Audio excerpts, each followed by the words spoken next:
remember what my early days, you and Pete would go deep on this stuff in futures measures. And when you and I were talking about starting to get into more futures content here on Small Stakes, Katie, this was a big point that you wanted to hit, right? Like, what is your vibe on spreads and pairs, and why are they particularly intriguing to you? I think the reason is because so much of what we talk about as traders, not only on Taste to Trade, but just successful traders in general, is that you need to have flexibility and you need to have a number of ideas in your arsenal to execute when you see an opportunity.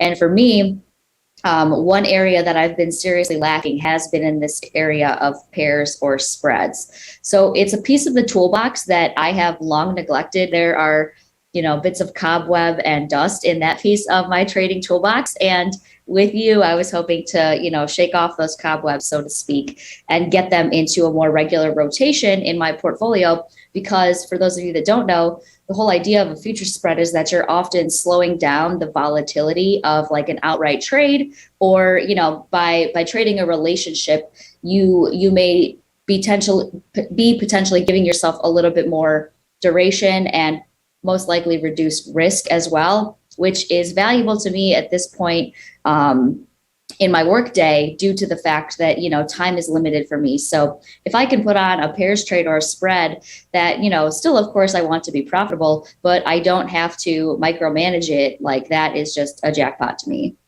Absolutely. There are so many great reasons to get into spreads. Like, actually, it's funny because futures and options are both derivatives and they're kind of on the same playing field here. But I almost view futures as being like the stock or ETF market equivalent in the options world, and options on stocks and ETFs is the equivalent to me of futures spreads. And what I mean by that is great points by Katie there, which is like, instead of selling a stock or buying a stock, if you sell a call or sell a put, you're increasing duration, you're getting better odds, and you're getting something more comfortable on than trading 100 shares of that underlying market. Because now it's like, oh, I only have 20 deltas on or 10 deltas on or what have you. Spreads is a very similar concept in my mind, which is like, I'm giving myself some breathing room here. And we usually talk about them as being higher probability trades in terms of a spread at an extreme, a relationship at an extreme has a better chance of coming back in line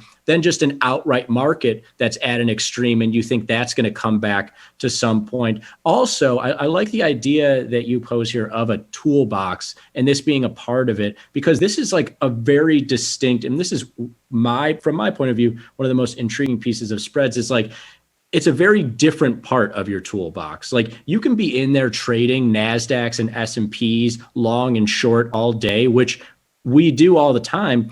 But the minute that you put a short NASDAQ against a long S&P and create a spread, you have something totally different on, whereby the stock market at large can go up or down and you can profit from that thing. And it's really refreshing. And that's what I mean with that analogy to stocks and their options. Mm-hmm. With futures and their spreads, is like, I've created just a diversified different trade by using spreads. Whereas in like stocks and futures, it's like, well, I either want the thing to go up or down. When I put two things together and create a relationship trade, like Katie said, I've got something totally different. Like I don't care necessarily if the stock market is up or down if I have a spread on stocks, because I can get paid in either direction. But before we get too far afield, let's get into the asset class that we're talking about today. It is, in my mind, one of the most attractive asset classes in the larger consciousness of the trading community out there, probably considered one of the least sexy asset classes. But interest rates have a special place in our hearts, right, Katie? Because at the end of the day, they seem like they're complex and crazy, but they're really simple and kind of really easy to get a handle on when you talk about their mean reverting attributes. And maybe you can give a little color to what we're looking at here, which is the 10-year treasury yield, where it's been for the last decade, where it is now. It's nice to see a chart, unlike S&Ps or Tesla or whatever, that's just like, oh, from 2010 until now, it's just screaming off the page to the upside. What does it mean to be a mean reverting market, and how do interest rates apply to that idea? Well, I mean, before we even get into that piece of it, like the one piece when I first started trading that was so confusing to me was this concept of interest rates and what does that mean compared to yields, and what like the hell is a basis point, and like there's so much jargon even just within the space of interest rates that like really got over my head. And like even now I will talk myself in circles around certain items because I'm just like, I'm just saying things that I think make sense because that's what the rest of the world says about them. But yeah, as you can see here, I mean, I'm assuming that this red dotted line, being right around the 2% mark is kind of historically what we've seen over, a relatively large amount of time. And as we have seen from 2020, when everything was going on with the pandemic, we kind of hit pretty close to 0% rates, right? Or even negative territory in some instances, depending on which of these markets you're looking at. But as you can see here, as we have crawled further along into 2021, we are actually getting more towards and reverting to that historical 2% level. Absolutely right. And I'm glad that you kind of put a pause on mean reversion and what we're about to get into, spreads, here in a second, just to talk about, like interest rates. Maybe one of the reasons why they're not so ubiquitous in the collective consciousness of traders right now is because like historically they are kind of annoying. There is a lot of jargon around them where it's like, notes and bonds and prices and then yields. Thankfully, what we're dealing with today with small exchange interest rate products, that asset class at the small exchange, it's all just in yields. You don't have to worry about notes or bonds or their prices or converting that to a yield. It's all just in percentage terms. And you nailed it, which is to say that in the last 10 years, the average 10-year yield has been around 2%. During the pandemic, when it started to really break loose and let loose on equity markets and commodity markets and everything, it brought 10-year treasury yields down to 0%, as close to 0% as we've been for at least the last decade here. But what's really nice about this market is that mean reverting aspect of it. Now, of course, and this is always a conversation that people like to bring up, which is healthy, but at the end of the day is not really helpful when it comes to trading, which is like, oh, well, what can it do? Well, theoretically, it can go to negative. It could it can do anything. It can go to 1,000,000% if it wants to. But we have here, and hopefully people take solace in this, we have here, Katie, more than a decade's worth of data that's showing you this market has on average traded at 2%.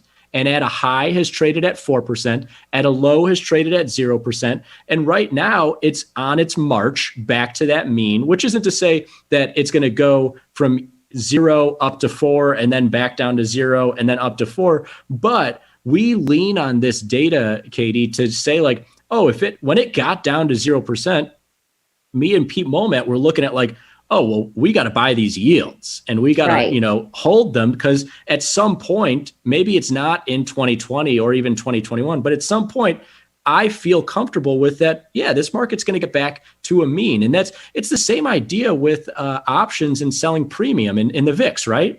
Right, exactly. And so while we're talking about this, I mean, why are you showing us the 10-year yield? What is making you choose this piece of the product or the yield curve or interest rate product compared to, and I'm assuming obviously this whole segment is about spreads, but why are we looking at this piece as like our jumping off point? Is it because of the fact that we are on this, potential path back to its historical average mean?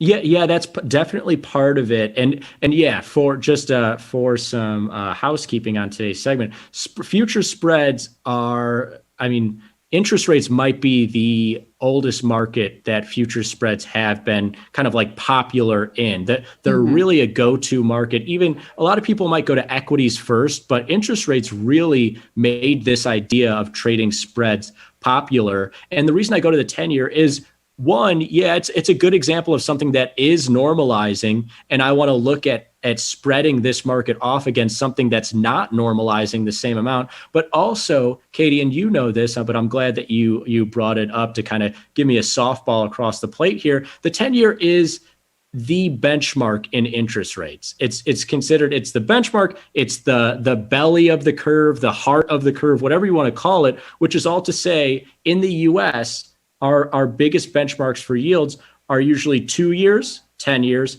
and 30 years. And so if I'm looking at spreads, I'm looking at that 10-year first and being like, okay, is there value in trading this 10-year against the 30-year or against the 2-year? Because it's kind of like this, I don't even know, I don't have a good analogy here for this, but it's just like, it's the most popular thing and it's the most highly correlated thing to spread off against the other parts of that yield curve. And with that being said, you have a market here where 10-year rates are climbing higher and 30-year rates are not doing the same. And that now is reflected in the 30-year to the 10-year spread. So what you're looking at looks just like every other price chart that you look at. Like this could be a pot stock, it could be an interest rate, it could be anything because it's just one line, right? But what you're looking at is actually the 30-year yield minus the 10-year yield here. It's the knob spread. And you've looked at this before, right, Katie?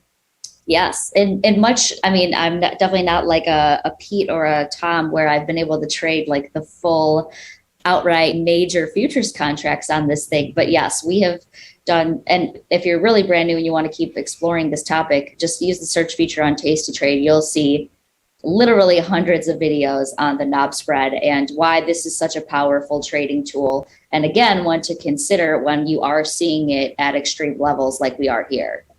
Absolutely right. And so I bring up interest rates and their mean reverting attributes only to kind of hammer that home as we get into spreads on interest rates, because that is the general idea with spreads is mean reversion, right? Like, and this is really beautiful. It's a beautiful concept to apply to interest rates, but also equities and everything else, because equities, everybody knows those things don't mean revert. Like the S&P, I don't know how many times you have to look at a long-term chart, but decades ago, it was trading less than 1,000. A decade ago, it's trading at around 1 to 2,000, and now it's above 4,000. There's no mean reversion whatsoever there. But when you apply the S&P 500, a long or short position to an opposing position in a different equity index, then you have something that tends to mean revert, and that's also called cyclicality or what have you. But this is all to say that spread trades are by and large popular because they have a mean reverting aspect, which in simpler terms is just saying like these things are similar. 30-year and 10-year interest rates are similar. And so when one goes up and the other doesn't go up and it presents an extreme like you're seeing in this knob spread, I feel confident that that relationship is going to come back in line. And what's really nice, Katie, and maybe you can speak to this a little bit, is I don't have to, if I buy 30 years and I sell 10 years, which is what this price extreme would show you in the knob spread, I don't necessarily care if yields in general go higher or lower, because this could mean revert with both of them going up or both of them going down, right? Right. That's the whole point of these trades where they're both like highly positively correlated to one another, is that when you're setting up a spread like this, you're going to be long one and short one. On the flip side of that, if you were trading something with a really high negative correlation, you'd typically either be long long or short short. But here we're buying one and we're going to be selling the other. Exactly right. And this is the simpler version of spreads. I'm glad that's like a nice tease maybe for down the line. Once you get comfortable with spreads, you get into the long longs and short shorts. A great call, especially on a week like this one, is looking at that US dollar to crude oil. That's a great long short relationship in there. But you alluded to this a little bit at the start of this segment, and I want to just hammer it home, which is experienced traders like a Tom Sosnoff or a Peter Momat, have looked into this knob spread that's been around. Honestly, the knob spread's probably been around since before we were born, since before Bonesaw was beating up Spider-Man in Tobey Maguire's first Spider-Man feature, the knob spread has been around here. What's really annoying about that historical knob spread is you've had to trade ZN and ZB futures. Great products, but large products. And when I have to ratio them out at usually about 2 or 3 ZNs per ZB, that's a trade that's going to cost you like 10,000 plus in buying power. Here you have, with these products that are priced in yield, and we don't need to get into it, but you have DV01s, dollar values of basis points, that are static and they're the same, which is all to say we trade them 1-to-1. And these products are so small, Katie, that it costs you less than $1,000 in buying power to get this knob spread on, which is a novelty in and of itself. For sure. So here what you've got is the Tastyworks pairs trade interface, which is also a great tool.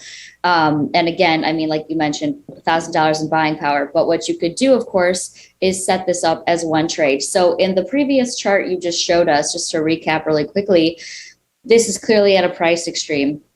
So a relationship extreme is maybe a better way of saying it for people that might be new to spread trades. So here, by buying the 30-year, the S30Y, and selling the 10-year S10Y, are you looking for this price chart to go closer to that 500 level, or again, back towards that red dashed line that's at like the 675 level in this particular chart? Just to visually help people understand like what it is we're trying to do with that trade you just showed. That's a great way to get people kind of comfortable with the setting, because visualization is huge in spreads. And the funny thing is, if I were to flip S10Y and S30Y here, you have the same chart just flipped. And so it just looks like, oh, wow, it's really expensive. And so the way I always think about it is just think about what you're doing to the spread in terms of this first leg here. And so it's like, oh, okay, so Frank's telling me that it's the 30-year minus the 10-year, and I want to buy this thing that's cheap. And so that would mean buying the 30-year and selling the 10-year. And so if I flipped it and it was looking expensive, the 10-year would be first and the 30-year would be second. And it'd be like, oh, I want to sell the expensive thing, but I'm still doing the same thing at the end of the day. Right. You're trying to get it to go towards that red dashed line. That's exactly right. We want this thing to mean revert. And what's really nice is you look at the chart here, Katie, and it's right now at that $500 level. And you go over to your pairs trader in Tastyworks and you see the quote here. There's no confusion. Like with the ZN and ZBs and those historical, those more traditional products, I should say, there's like all these weird prices and the notional looks different because multipliers are different. And what's really nice is that you see it here in the price. It's like, okay, this thing is $21. This other thing is $16. So that's a $5 difference. At $100 multiplier is $500. And so when I buy this 500, all I want it to do, like in this chart, is go to 600 or go to 650, or let's call the average here in this relationship around 650. And so it's like I buy the 500s and then I just want to sell it when it gets to 600 or 650. That's trading mean reversion in these spreads. And it's so easy to do this, like Katie said, with one trade here in the Tastyworks pairs trader. That's great. So the last piece of this then is, of course, you're trading a relationship. And I don't know what you have on this last slide, so maybe I'm sidetracking us as we get close to the end of our time together. But so we are trading this relationship, but the whole idea here is that, and I think something that trips up a lot of new traders is like, you're most likely not going to make money on both sides of this trade. Yeah. You're trying to make money from a collective perspective. So don't get hung up. And typically we will not lag out of these types of trades. We will put them on as one. We will take them off as one. That's exactly, and I'm glad you actually nailed the last piece of this, which is like, okay, now that I've got the idea of spreads, I've got this trade example that's at an extreme here. I'm buying the 30-year and selling the 10-year. Now, where do I manage this thing, and do I manage them individually? We never manage the trades individually because, to Katie's point and to what you see in this graphic, on any given day, you're probably going to see both of them up or both of them down. And so if yields move higher by a lot in the next week and your long 30-year is up $300, and your short tenure is down $250, don't just take the $300 in profit and then hold on to your losses in tenure, but you can feel comfortable knowing like, oh, I'm up 300 here, I'm down 250 here, I'm up $50. It's pretty simple. And that being said, I would look for about $100 in a trade like this. And this is kind of a good ending point with management and also what to expect out of mean reversion. Because I think a lot of people will think, Katie, like, oh, if the mean is 100 and it's at 50, then I'm going to buy the 50s and hold it into 100. And while it may get there, as active traders, we just want stuff that's manageable and realistic. And so if I buy this spread right down here around 500 or 510 or 520 or what have you, and I want it to get back to that mean, but I mean, holding out for $150, $200 is to get above that mean, not necessarily realistic. I'm looking for $100 in a trade like this here. And to Katie's point, that means all in. I have to be, up, let's say, for example, $400 in my S30Y and only down 300 in my S10Y. And that's $100 profit in this knob spread. Beautiful. That was great. And I think the last thing, I mean, right now, so the spread is trading right at 500, 501. So you're getting a couple of ticks better than what Frank was just showing us on the slides. I'm definitely interested in doing this trade. I'm probably going to lock it in, try to get filled right here at 500. Any upcoming binary events, as we know, FOMC tends to push and pull the price of these interest rate products. Any binary events we need to have on our radar for the next, however many days we want to keep this thing on, just in case we do see a little bit more of a knee-jerk reaction from these products? Sure. I mean, as people know, as you know, like anything can come out of anywhere, as it kind of has the last 2 days here. You see rates actually getting taken down pretty considerably the last couple of days here, as long as your name isn't 2-year. The 2-year's up to new highs. But we're actually in a nice spot here, Katie, where the next FOMC isn't for about 3 weeks or so. And we just had non-farm. It's the second week of October here. So we don't have another non-farm coming up until the first week of November. So this is actually a pretty chill spot where you shouldn't be blindsided by any data release unless, I mean, of course, the Fed hasn't been like this for years and years. But of course, the Fed can come out of nowhere and just make a statement that moves the markets. But you don't have anything scheduled here. So a really nice training ground for spreads in general. And like Katie says, this market is actually even through where I was looking at yesterday, because you have the 30-year down 50 cents. And the 10-year only down 40 cents. So right at 500 even, you could lock that trade in. And let me actually see if I can fill this here. Buying power of $700, which people got filled. Awesome. And people who, are used to pairs are feeling what you and I are feeling, which is like, wow, a pair for $700 is like really unheard of in the futures world. I mean, you put even a micro NASDAQ against a micro S&P, that's like, I want to say like a $6,000 trade, $700 to get this thing done. And it's really as easy as that. Now it's at 502. See, Katie got the low tick and I missed it here. So I might have to walk that up to 502 or 503 here. Oh, there we go. We're in it.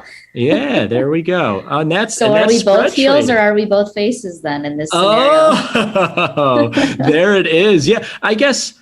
I don't know. We have to ask, maybe we need to do like a superlatives at Tasty Trade and ask all of our colleagues, because you and I can't, I don't think you decide for yourself if you're a heel or a face. I think everybody decides it for you. And so we'll take a vote. We'll let everybody know. But yeah, we're in the same boat here, Katie. Thanks as always for joining me here on Small Stakes. Every Wednesday at 12 o'clock, Katie McGarrigle is joining me here. Go follow her on Twitter. She's a great follow, and she's ramping up all of her trading on the Tastyworks follow page and everything else. Exciting times for Katie, right? Yeah, for sure. Thank you so much for making this so digestible. Like I said, I've been out of the game in these spread trades for a while, but that was so easy to understand. And I think that everybody else out there probably feels the same way. Awesome. Thanks so much for the kind words there. Hopefully, but actually, who's a true heel? Pete Momat, and he's coming up next here on Splash into Futures. He doesn't say anything nearly as kind as what Katie just said. But thanks so much, Katie, and thanks everybody for watching. Hang out, Splash into Futures coming up next. Another weird day in the markets, probably some spreads to be had out there. So stick around, everybody. Thanks for watching.